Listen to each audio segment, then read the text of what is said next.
सभी को good evening, सभी को गुड इवनिंग। तो जैसे ही हमारी इतिहास की श्रृंखला चल रही है और इतिहास की हमारी जो कड़ी चल रही है उसी क्रम को जारी रखते हुए आज इतिहास में एक और नया टॉपिक लेके आए हैं, जो कि हमारा मगध जनपद काल चल रहा था। मगध जनपद काल में हमने क्या क्या क्या देख लिया था। मगध जनपद काल में सबसे पहले हमने कौन सा देखा था? वृहदत्त वंश। उसके बाद हमने देखा था हर्यक वंश। उसके बाद शिशुनाग वंश। उसके बाद नंद वंश। उसके बाद चल रहे हम उसके बाद हम आए हैं आज किस पे?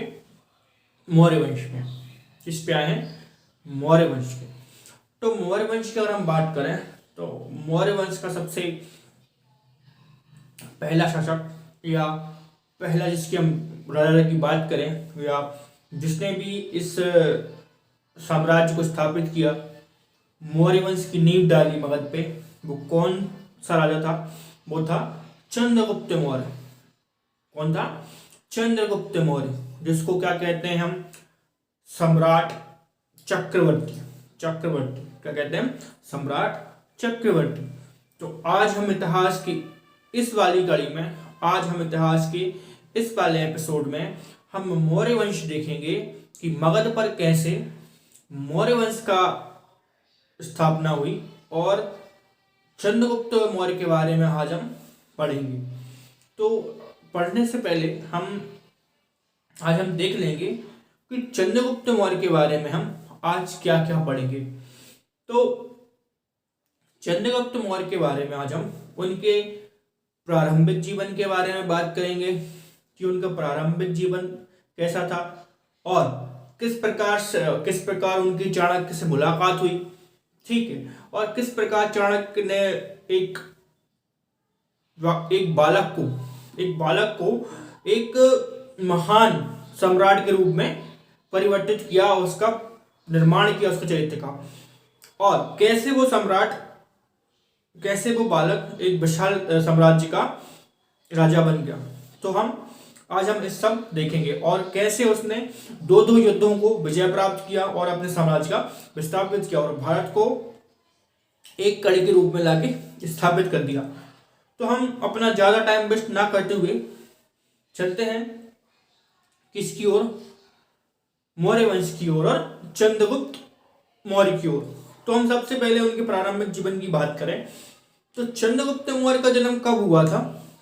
322 ईसा पूर्व में हुआ था। 322 ईसा पूर्व में हुआ था, और उनकी जो मृत्यु है, उनकी मृत्यु कब हुई थी? 298 ईसा पूर्व में उनकी मृत्यु हो गई थी। ठीक, इतना हमने जाना कि उनकी जो जन्म है, उनका जन्म 322 ईसा पूर्व हो गया था, और उनकी मृत्यु कब हुई थी? 298 ईसा पूर्व। ठीक, अब हम उनके चलते हैं प्रारंभिक जीवन की ओर। तो अगर हम बात करें मौर्य वंश की, तो मौर्य वंश का पहला जो राजा था वो कौन था? चंद्रगुप्त मौर्य। तो चंद्रगुप्त मौर्य के संबंध में हमें किन किन स्रोतों से जानकारी मिलती है? उनका जो आरंभिक काल है, उनके बारे में कोई ऑथेंटिक कोई चीज नहीं है कि वो कौन थे। जैसे अगर हम उनकी जाति की बात करें तो यहाँ पर ब्राह्मण साहित्य हो गया, जैन साहित्य हो गया और बौद्ध साहित्य हो गया। तो अगर हम ब्राह्मण साहित्य की बात करें तो ब्राह्मण साहित्य में उनको शूद्र कहा है। किसको? चंद्रगुप्त मौर्य को क्या कहा गया है? शूद्र कहा गया है। किसको? चंद्रगुप्त मौर्य को शूद्र कहा गया है। किसमें? ब्राह्मण साहित्य के अनुसार। ठीक है, शूद्र क्या होता है? आपको पता है सबको कि शूद्र वह होता है कि शूद्र मतलब होता है कि सेवा करने वाला। क्या होता है? सेवा करने वाला। ठीक, तो इसके कुछ साक्ष्य भी हैं कि क्यों उनको शूद्र कहा है। और हम अगर वहीं जैन धर्म की बात करें तो जैन धर्म में जो चंद्रगुप्त मौर्य हैं उनको क्या कहा है? उनको क्षत्रिय कहा है। जिनको? चंद्रगुप्त मौर्य को क्षत्रिय कहा है। वहीं हम बात करें किसकी? बौद्ध धर्म की। तो बौद्ध धर्म की भी अगर हम बात करें तो बौद्ध धर्म में भी चंद्रगुप्त मौर्य को क्या कहा है? क्षत्रिय कहा है। क्या कहा है? क्षत्रिय कहा है। और विशाखा दत्त की एक पुस्तक है मुद्रा राक्षस, उसमें भी चंद्रगुप्त मौर्य को एक कुलीन वर्ग का शासक कहा गया है, जिसका वो शूद्री कहा गया है ना। तो ब्राह्मण साहित्य और विशाखा दत्त की मुद्रणाक्षर में चंद्रगुप्त मौर्य को शूद्र कहा है, और बाकी बुद्ध और जैन साहित्य के अनुसार चंद्रगुप्त मौर्य को क्या कहा गया है, क्षत्रिय कहा गया है। ठीक है, इतना आपको समझ में आया, और इतना आपको समझ में आया। इसके बाद हम कड़ी में देखेंगे उनके प्रारंभिक जीवन। ठीक है, तो उनके प्रारंभिक जीवन में भी हमें जानकारी कौन देता है, जैन धर्म और बौद्ध धर्म। कौन देता है उनके हमें प्रारंभिक जीवन की जानकारी भी कौन देता है, बौद्ध धर्म और जैन धर्म। तो हम बात करते हैं उनकी, कि जो उनकी माता है, उनकी माता कौन है, मोरा। उनकी माता का नाम क्या है, मोरा, जो कि घनानंद के राज्य काल में या शासन काल में नित्य की थी। कौन थी, नित्य की थी। और वहीं उनके पिता की बात करें, उनकी पिता की बात करें तो पिता उनके कौन थे, उन्हीं पिता कौन थे उनके, सैनिक थे। उनके पिता कौन थे, उनके पिता सैनिक थे। तो यही थोड़ा सा कॉन्ट्रोवर्स बढ़ जाता है कि उनकी माता जो उसको शूद्र माना जाता है और पिता जो कि क्या थे, सैनिक थे। तो कई लोग उनको क्षत्रिय मानते हैं, कई लोग उनको शूद्र मानते हैं। ठीक है, तो उनके पिताजी क्या थे, सैनिक थे, मौर्यपुरी में रहते थे। और अचानक क्या होता है कि जब लड़ाई होती है तो इनकी पिता की मृत्यु हो जाती है। किसके, चंद्रगुप्त के जो पिताजी हैं उनकी मृत्यु हो जाती है। ठीक है, और जब चंद्रगुप्त उनकी मां के गर्भ में रहते हैं, अब जो मोरा है जो चंद्रगुप्त की मां है, उनको सैनिक मारने के लिए ढूंढते हैं। तो क्या होता है कि जो मोरा है अपने भाइयों को चंद्रगुप्त को दे देती है। ठीक है, अब उनके जो भाई हैं, जिनको आप मामा कह सकते हो, तो जो चंद्रगुप्त के मामा हैं, जो भाई हैं, उनको वो क्या है, चंद्रगुप्त को किसी शिकारी के पास बेच देते हैं। ठीक है, किसी शिकारी के पास बेच देते हैं। ठीक, अब आगे क्या होता है, शिकारी के पास बेच देते हैं, है ना, या पालनकारी के पास बेच देते हैं, है ना। तो एक दिन क्या होता है कि चंद्रगुप्त मौर्य और कुछ बच्चे उनके साथ खेल रहे थे।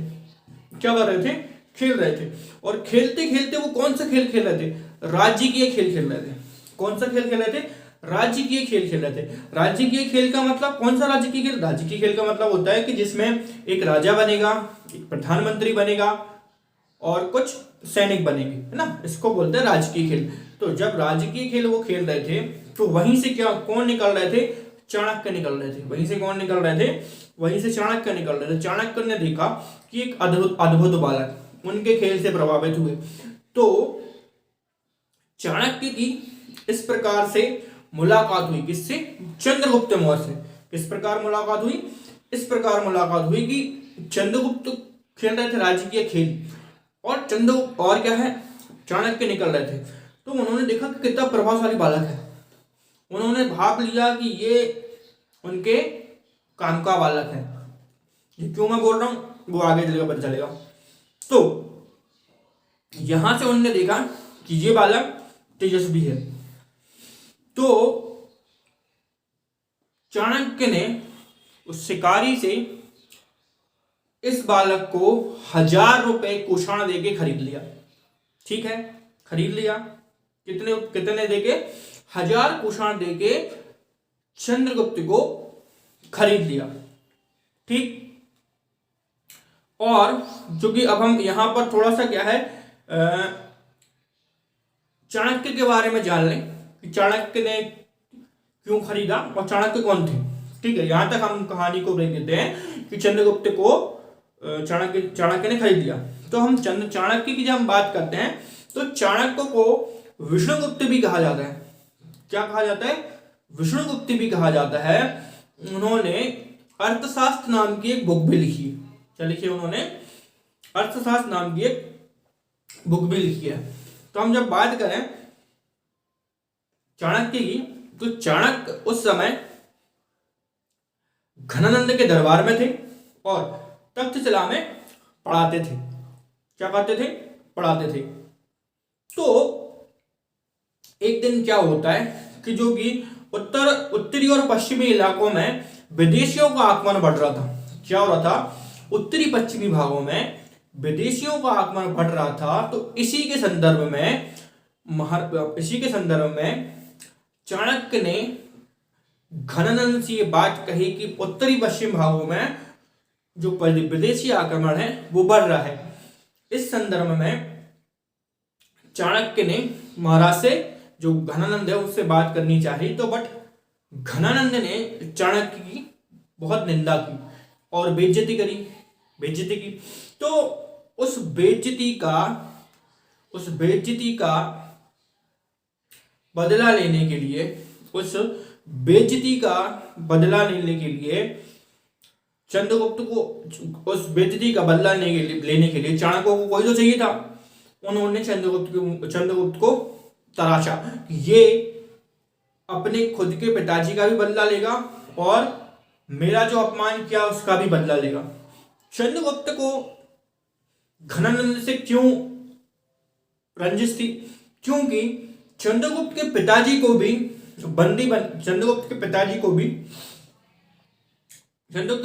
भी और जो चाणक्य के जो पिताजी हैं उनको भी क्या है, घनानंद ने मृत्युदंड दे दिया था। तो इस रंजिश से जो चाणक्य है वो घनानंद को निस्तानाबूद कर देना चाह रहा था और घनानंद का शासक को हटाना चाह रहा था। ठीक है, तो इस वजह से चाणक्य ने चंद्रगुप्त मौर्य को तैयार किया और उनको तक्षशिला में शिक्षाएं दी। उन्होंने वहां पर योग दर्शन, युद्ध कला की शिक्षाएं सीखी। और फिर जब यहां पर चंद्रगुप्त मौर्य ने दो युद्ध लड़े थे। चंद्रगुप्त मौर्य ने दो युद्ध लड़े थे। तो जब सब कलाएं सीखने के बाद जब चाणक्य ने बताया किसको? चंद्रगुप्त मौर्य को, कि मैं घनानंद के दरबार में था, उसने मेरी बेइज्जती करी और ये हुआ। तो चंद्रगुप्त मौर्य को खौन खुल गया और ये दोनों क्या है, जाके मगध पर आक्रमण कर दिए। अब चूंकि घनानंद भले ही एक अयोग्य शासक था लेकिन शक्तिशाली शासक था। अब जैसे इन्होंने हमला किया पहली बार में, तो पहली बार में जब हमला किया तो चंद्रगुप्त मौर्य और चाणक्य बहुत जोर से पराजित हुए। उनकी बड़ी परास्त हुई। इन लोगों ने क्या किया, चंद्रगुप्त मौर्य ने और चाणक्य ने डायरेक्ट मगध पर हमला कर दिया। किस पे?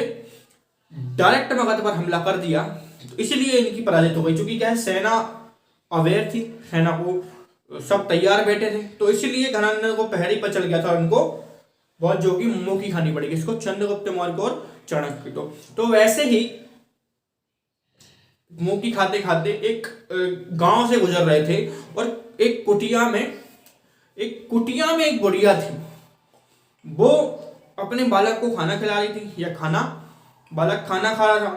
तो रोटी गरम थी या अपन खिचड़ी गरम थी।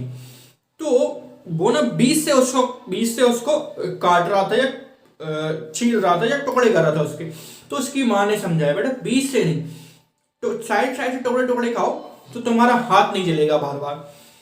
सेम तो चाणक्य ने और चंद्रगुप्त ने दिमाग लगाया कि डायरेक्ट हम मगध पे हमला ना करके इसके जो सिंध और पंजाब के आजू बाजू वाले क्षेत्र हैं उसको हम हमला करके फिर छोटे छोटे राज्य में हम फिर उसके बाद मगध पे हमला करेंगे और इस प्रकार से हम मगध को जीतेंगे। तो सेम वैसे ही हुआ। छोटे छोटे हिस्सों को जीतते हुए सिंध प्रांत को जीता, पंजाब को जीता, उसके बाद मगध को जीता और घनानंद को शासन से हटाकर कौन बैठ गए? चंद्रगुप्त मौर्य। कौन बैठ गए? चंद्रगुप्त मौर्य। ठीक है, चंद्रगुप्त मौर्य। अब इसी के शासनकाल में एक युद्ध और हुआ। क्या हुआ? इन्हीं के शासनकाल में एक युद्ध और हुआ। क्योंकि सिकंदर था, सिकंदर तो वापस चला गया था। अपन ने देखा था कि उसकी सेना ब्यास नदी को पार नहीं कर पाई थी और वो वापस चला गया था और बेबीलोन में उसकी मृत्यु हो गई थी। बट जो सिकंदर का प्रधानमंत्री था, या सिकंदर का जो उत्तराधिकारी था, उसके बाद जो उसका जो प्रधानमंत्री था, उसका क्या नाम था? उसका नाम था सेल्यूकस निकेटर। वो सिकंदर द्वारा जीते गए क्षेत्रों पर पुनः अधिकार प्राप्त करना चाहता था। कौन? Seleucus Nicator. सिकंदर द्वारा जीते गए राज्यों को पुनः अपने राज्य में और पुनः उनको जीतना चाहता था। कौन? Seleucus Nicator. तो लेकिन सेल्यूकस निकेटर को यह नहीं पता था कि अब मगध पर किसका शासन है। भाई, जब सिकंदर ने मगध पर आक्रमण किया तो उस समय किसका शासन था? घनानंद का शासन था। किसका शासन था? घनानंद का शासन था। लेकिन अब जब सेल्यूकस निकेटर मगध पे हमला करने जाएगा तो उसे अब ये नहीं पता कि मगध पे किसका शासन चल रहा है। क्योंकि मगध पे अब किसका शासन चल रहा है? अब मगध पे शासन चल रहा है किसका? चंद्रगुप्त मौर्य का। किसका? चंद्रगुप्त मौर्य का। और उसका प्रधानमंत्री कौन है? उसका प्रधानमंत्री है चाणक्य। तो चाणक्य, अब वहां से सेल्यूकस निकेटर ने मतलब एक बार फिर से सोचा, योजना बनाई कि हम फिर से मगध पर हमला करेंगे और सब जीत लेंगे। तो उसी उद्देश्य पट क्या है, चाणक्य को और चंद्रगुप्त मौर्य को पता चल गया। तो पिछली बार क्या होता है कि सेल्यूकस निकेटर को किसी ने बोल दिया कि भाई चंद्रगुप्त की सेना में बहुत सारे हाथी हैं। क्या है? किसी ने सेल्यूकस निकेटर को बोल दिया कि भाई जो चंद्रगुप्त मौर्य है, जो मगध का शासन है, उसके पास हाथियां बहुत हैं। तो सेल्यूकस निकेटर ने कहा चलो ठीक है, हम भी अपनी प्रजा में और हमारी जो सेना है उसमें हाथी रख लेते बहुत सारे। बस हाथी रख लिया उनने। अब जो हमारे चंद्रगुप्त हैं और चाणक्य जो कि इतने विद्वान व्यक्ति थे, उन्होंने युद्ध को ऐसे समय में ले गए जहां बरसात वाला सीजन है। तो अब उन्होंने योजना बनाई कि बरसात वाले सीजन में ले गए युद्ध को, और यहां पर अपनी सेनाओं में उन्होंने क्या कर लिए? बहुत सारे घोड़े ले लिए। क्या ले लिए? बहुत सारे घोड़े ले लिए। तो एक तरफ तो यहां बहुत सारे घोड़े हो गए किसके? चंद्रगुप्त की सेनाओं में। और वहां सेल्यूकस निकेटर की सेना में क्या हुआ? बहुत सारे हाथी। अब युद्ध किस सीजन में चल रहा है? बरसात के सीजन में, कीचड़ वाले सीजन में। अब चूंकि आप देखो कि जो हाथी हैं, एक बार जो दलदल में घुसे या कीचड़ में घुसे तो वो निकलने से रहे, और जो हमारे घोड़े हैं वो तो कैसे भी दौड़ा, उनको दौड़ जाएंगे वो। तो यही जब भीषण युद्ध चल रहा था, अब जब सेल्यूकस निकेटर को लगा कि वो हारने वाला है, क्या करने वाला है? वो हारने वाला है। तो उसने अपनी पुत्री हेलेना, उसकी जो पुत्री है हेलन, उसको आगे कर दिया। और जब उसको आगे कर दिया, चंद्रगुप्त ने उसको देखा तो वो उस पर मोहित हो गया। क्या हो गया? वशीभूत हो गया एकदम से हेलन को देख के। तो अब यहां पर चंद्रगुप्त और सेल्यूकस निकेटर की जो पुत्री है उसका विवाह हो जाता है। क्या हो जाता है? विवाह हो जाता है। और क्योंकि युद्ध में परास्त होने वाला था कौन? Seleucus Nicator. पुत्री को भेज दिया तो फिर क्या है? चंद्रगुप्त मौर्य और सेल्यूकस निकेटर, हेलेना की पुत्री, तो दोनों का विवाह हो गया। और विवाह में सेल्यूकस निकेटर ने चंद्रगुप्त को 4 राज दिए। कौन से राज दिए? 4 राज दहेज में दिए। कौन कौन से राज दहेज में दिए? तो अराकोसिया दे दिया, है ना, तरियाना दे दिया, बलुचिस्तान दे दिया, टेरेजिया काबुल हो गया और पड़ोसियां दे गए। तो ये आज का, अगर हम बात करें, आज का पाकिस्तान और आज का अफगानिस्तान, ये 4 राज्य किस में मिल गए? चंद्रगुप्त मौर्य को दहेज में मिल गए। ठीक है, अब चूंकि दे तो दिया, शादी तो हो गई हेलना से, बट अब सेल्यूकस निकेटर ये देखना चाह रहा था कि चंद्रगुप्त जो है उसकी बालिका को ठीक ठाक से रख रहा है कि नहीं। तो उसने अपना जो दूत है, सेल्यूकस निकेटर का दूत, वो भेज दिया कहां पर? चंद्रगुप्त के दरबार में। उसका नाम क्या था? मेगनिस्त। क्या था उसका नाम? मेगस्तीनिस। क्या था? मेगस्तीन। और इन्होंने देखा कि हाँ ठीक ठाक रह रही है बालिका, तो फिर ये यहीं रहेगा 6 महीने के लिए। अब 6 महीने के लिए यहाँ पर रहे, इन्होंने अपनी एक बुक लिख डाली और वो उस बुक का नाम क्या है? इंडिका। क्योंकि इंडिया में रह रहे थे तो बुक का नाम क्या लिख लिया इन्होंने? इंडिका। तो उस इंडिका पुस्तक में इन्होंने लिखा है, भारत के बारे में कुछ लिखा है कि जो भारत के लोग हैं इनको पढ़ना बहुत पसंद है। मतलब ये पढ़ते ज्यादा है, लिखना कम पसंद है, पढ़ते ज्यादा है। क्या है? पढ़ने का काम ज्यादा करते हैं, लिखने का काम कम करते हैं। ठीक है, और भी जो उसके बाद क्या है, और जो हमारे चाणक्य हैं उन्होंने अर्थशास्त्र की बुक लिखी है, उसमें 15 अध्याय हैं। 15 अध्याय हैं और राजा के बारे में सप्त सिद्धांत है। राजा के बारे में क्या है? सप्त सिद्धांत है। और सप्त सिद्धांत है 7 उन्होंने ऐसे गुण बताए हैं जो कि राजा में होना चाहिए। क्या है? होना चाहिए। तो अर्थशास्त्र की, जो उनकी अर्थशास्त्र की पुस्तक है उसमें यही दिया है। और थोड़ा सा अगर हम बात करें किसके बारे में, कि जो यूनानी लेखक है स्ट्रोब, एडिसन और जस्टिन ने इसे सेंड्रोस कहा है। किसको? चंद्रगुप्त को। ये जो यूनानी लेखक है स्ट्रोब, एरियन और जस्टिन ने इसको क्या क्या है? सेंड्रोकोटस कहा है। ठीक है, और वहीं पर क्या है, विलियम जॉन ने बतलाया कि भैया यूनान में एक बुक लिखी है और उन्होंने क्या है, भारत में एक राजा के बारे में लिखा है, और बट भारत के लोग ये सोच रहे थे कि सेंड्रोकोटस नाम का राजा भारत में हुआ ही कब। फिर विलियम जॉन्स ने बताया कि ये जो यूनान के ग्रंथों में वर्णन किया है सेंड्रोकोटस का, वो चंद्रगुप्त मौर्य है। वो क्या है? चंद्रगुप्त मौर्य है। ठीक है,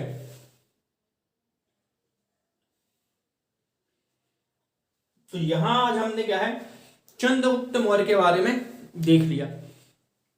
चंद्रगुप्त मौर्य के बाद क्या है? चंद्रगुप्त मौर्य के बाद हम जब अगला टॉपिक पढ़ेंगे, अगला टॉपिक है बिंदुसार के।